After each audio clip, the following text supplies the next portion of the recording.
Hi guys, thanks for tuning in to another video on ForgottenWeapons.com. I'm Ian. I'm here today at the Rock Island Auction Company taking a look at some of the guns that they are going to be selling in their upcoming February of 2017 regional auction. And today I have something that's not even a gun, although you might technically call it a needle fire rifle, which is totally not what it is.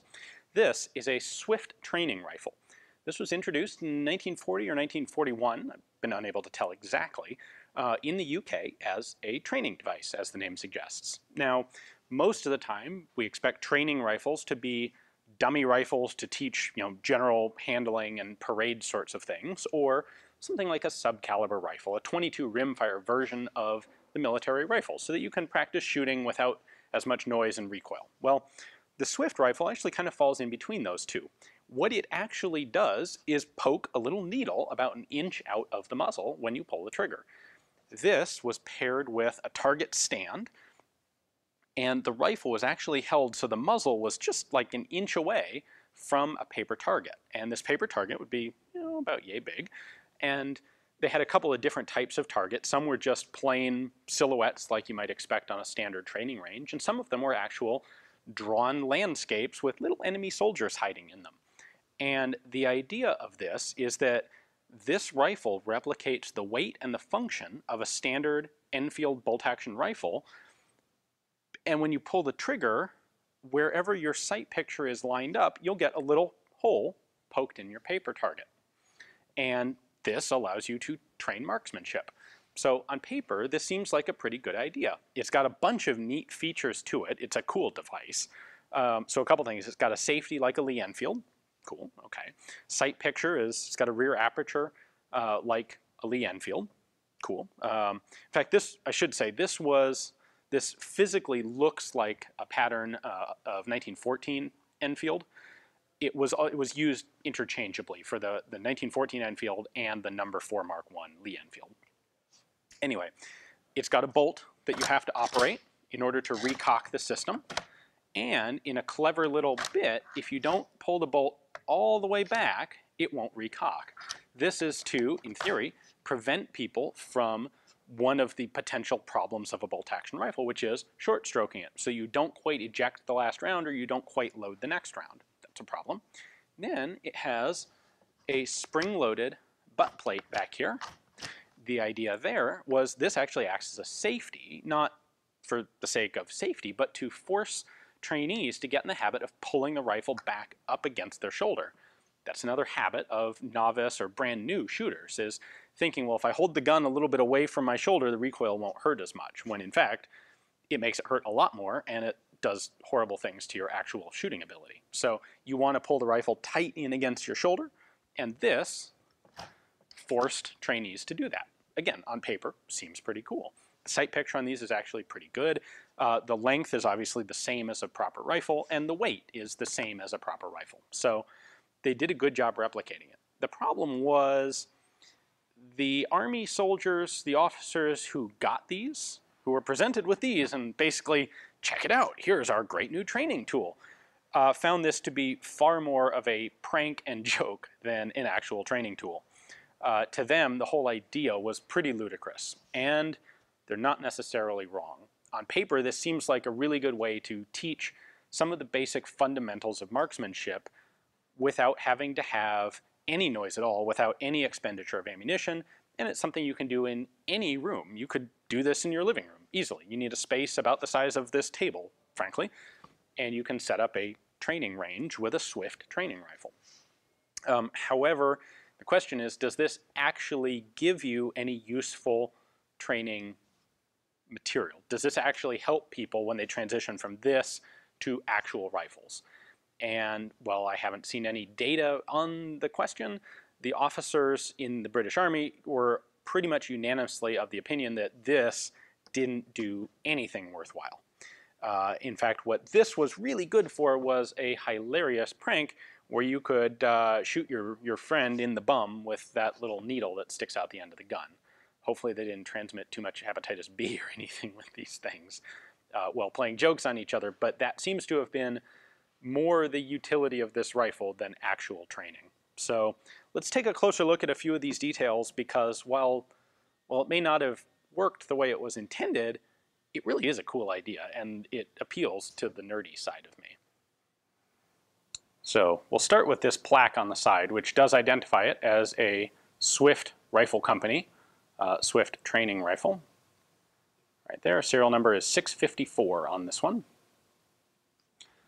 So the Swift rifle was designed to mimic the model of 1914 Enfield, although it was used for training on the number 4s as well, because they're pretty similar. The manual safety is right here on the number 4, same kind of safety, but it would be on the other side. So this is fire, that's safe, and in the safe position, obviously, it doesn't fire. So we'll put that in the fire position. Then to cock the action, just like a regular rifle, I'm going to go ahead and open it. And you do have to pull it all the way back. So right here, it's going to hit a little trip.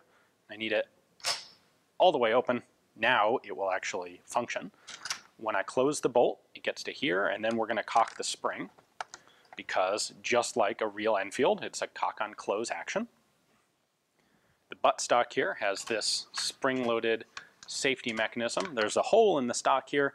This one actually has a retaining pin, so that you can push this in, put in the pin, and lock it in the fireable position, should you want to do so.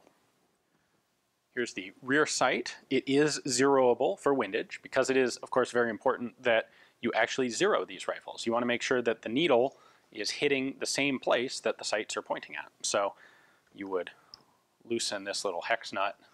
You've got a screw there, and that just allows you to wind this sight left and right as necessary.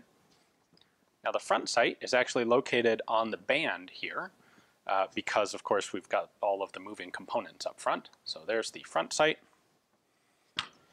and then the working bits are all inside this metal shroud. There's a view inside. We basically have a track with that needle riding in the track. Let's take a look from the front.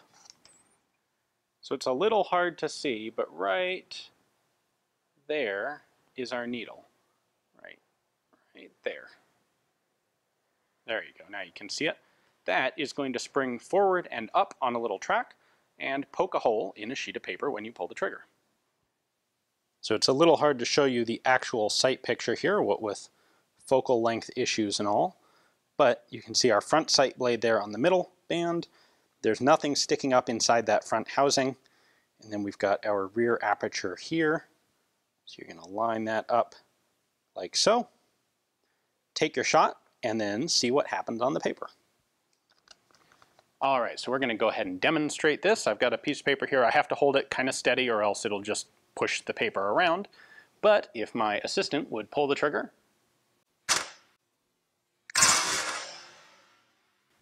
and there we have our nice fake gunshot. Now you do have to be within a very specific distance of the paper target in order to hit it. As you can see, that needle doesn't come out very far. That's what this hook on the bottom of the rifle is for. This was actually connected to a bent steel rod that came out here and connected to your target frame. It would allow you to move the gun around freely, and it didn't hold the gun steady, but it did limit exactly where the muzzle could be so that you would be close enough to always get a nice hole in the paper target when you pulled the trigger. So there's the needle actually stuck all the way out. You can see that it's actually quite the needle there. You don't want to get shot with that thing when you're not expecting it, which is probably the primary use of this thing. But it's just brazed onto this little guide, runs on a track, and it's going to run in and out of the muzzle once when you pull the trigger.